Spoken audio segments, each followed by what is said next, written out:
हे योश। तो आज मैं आपसे एक बहुत ही इम्पोर्टेंट बट एक बहुत ही मजे की बात करने वाला हूँ। आप देखे होंगे कि जितने भी स्कूल्स होते हैं, स्कूल्स में हर सब्जेक्ट का टीचर होता है। जैसे मैथ्स का, फिजिक्स का, केमिस्ट्री का, बायो का, फिर ह्यूमैनिटीज में लैंग्वेजेस का अलग अलग teacher, history, geography, polity, economics, commerce में भी अकाउंट्स, बीएसटी।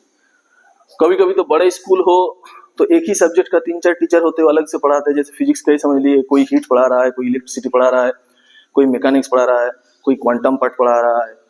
मैथ्स में कोई कोऑर्डिनेट जियोमेट्री पढ़ा रहा है, कोई ट्रिगोनोमेट्री पढ़ा रहा है, कोई कैलकुलस पढ़ा रहे हैं, कोई सिर्फ अलजेब्रा पढ़ा रहे हैं। इस तरीके से, ताकि पढ़ाई बहुत ही डीप डेप्थ में अच्छे में हो।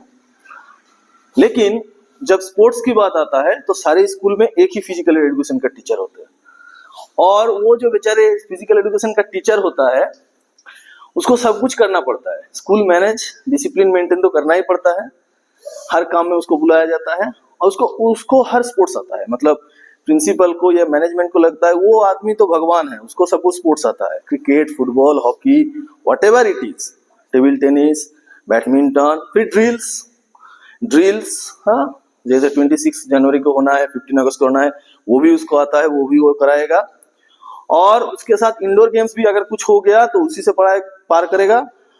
बहुत ही इंपॉर्टेंट, उसको शायद उसने कभी भी मार्शल आर्ट नहीं किया है, जिंदगी में उसने हाथ पैर नहीं चलाया है मार्शल आर्ट में, लेकिन अगर कोई मार्शल आर्ट वगैरह इवेंट आ गया तो भी उसको कराना है।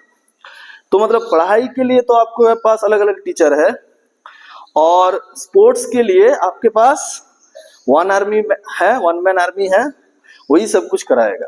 इसीलिए इस देश का स्पोर्ट्स मतलब कहां से कहां जा रहा है, हरिबोल हो रहा है, राम राम हो रहा है। चलते जाइए, सोचिए इसके बारे में, और स्पोर्ट्स को सीरियसली लीजिए। और नहीं तो फिर भगवान भी आपका मालिक है। वैसे भी इस देश का तो भगवान ही मालिक होता है, हम लोग तो कुछ करते नहीं है, तो भगवान पे ही छोड़ते हैं। जय बजरंगबली, जय श्री राम। खुश।